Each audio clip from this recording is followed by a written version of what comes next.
My lying girlfriend drained my entire bank account, so I ruined her life at college. I'm a senior at a large state university. This happened in the first semester of my freshman year. I was selected for an honors-type program that placed me in a co-ed dorm building with every other student in the program. As a dumb freshman, I rushed into a relationship with a freshman girl who lived right above me. We'll call her Megan. It was convenient for me to date someone who lived so close, but everyone else in our building hated Megan because she talked a lot and almost exclusively about herself.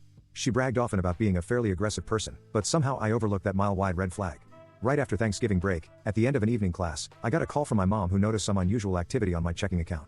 Back then, I had no credit card, so this account/debit card was my only access to my savings while I lived on campus.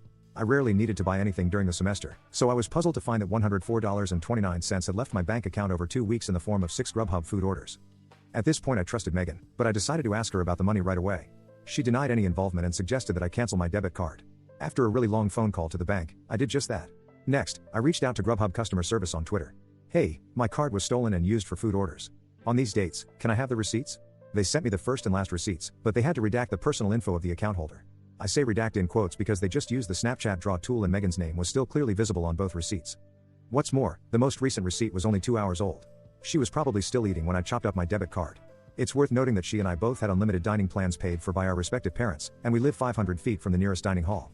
She didn't need to order food, and she definitely didn't need my money to do it, so I texted her again. I have the receipts from Grubhub. Are you sure you didn't make those orders? Her reply. Fuck you for suspecting me. Fairly aggressive, wouldn't you say? I hatched a plan to collect security camera footage of her picking up the order from that evening. However, by midnight, Megan arrived at my door in tears and confessed to everything. Plus, she admitted to being a serial shoplifter. Exhausted, I sent her away and decided to deal with everything in the morning. By the next day, everyone in our building seemed to know what was going down, probably because Megan had already begun broadcasting her version of the story. I sent Megan a breakup text and decided that the $104.29 was a loss. At least I escaped unscathed, right? Well, less than 2 days later, she entered my room. When I wasn't looking, I was sitting at my desk when I noticed her standing silently behind me. Megan, give me my stuff. Where's my stuff? Me. What stuff? Megan, you know I did not know. She tore through the room looking for something that she refused to identify. Just as quick as she came she was gone and I locked the door because obviously this wasn't over yet. Within a minute she was back. She stood outside my door knocking and demanding I let her back inside. The knocking quickly got more violent. She started shouting I know you're effing in there and opened the mother effing door. Mind that we lived in this building with students in our program who all know each other and all of them could hear her pretty quickly.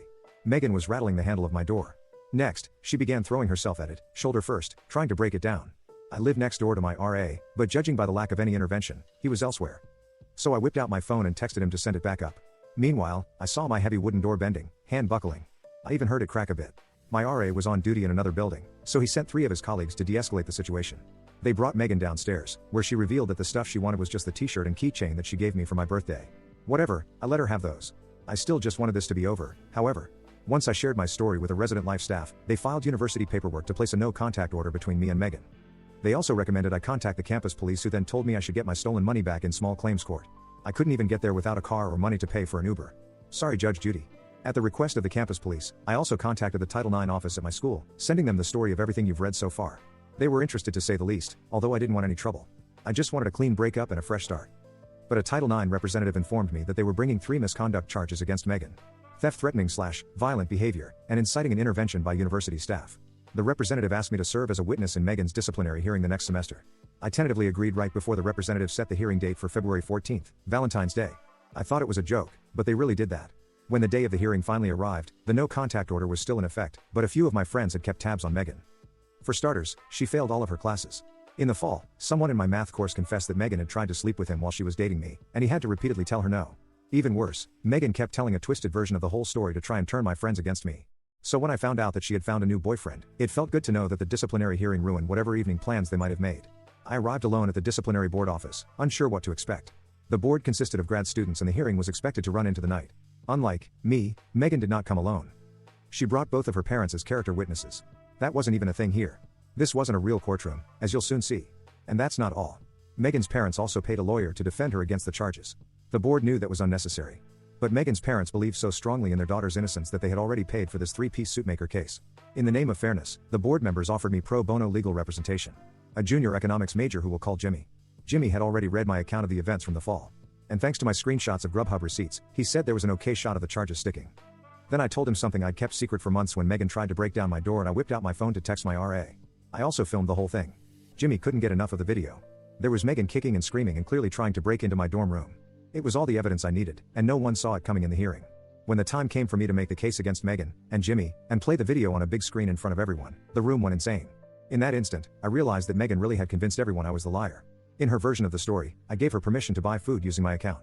She told her parents that she'd asked me politely for her belongings, which I'd rudely hidden from her in my dorm room.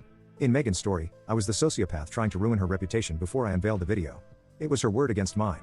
I still didn't want revenge even after finding out that Megan tried to cheat on me. But when I saw her parents flipping out at the video, "Why didn't you tell us you did this?" and her lawyer raising hell.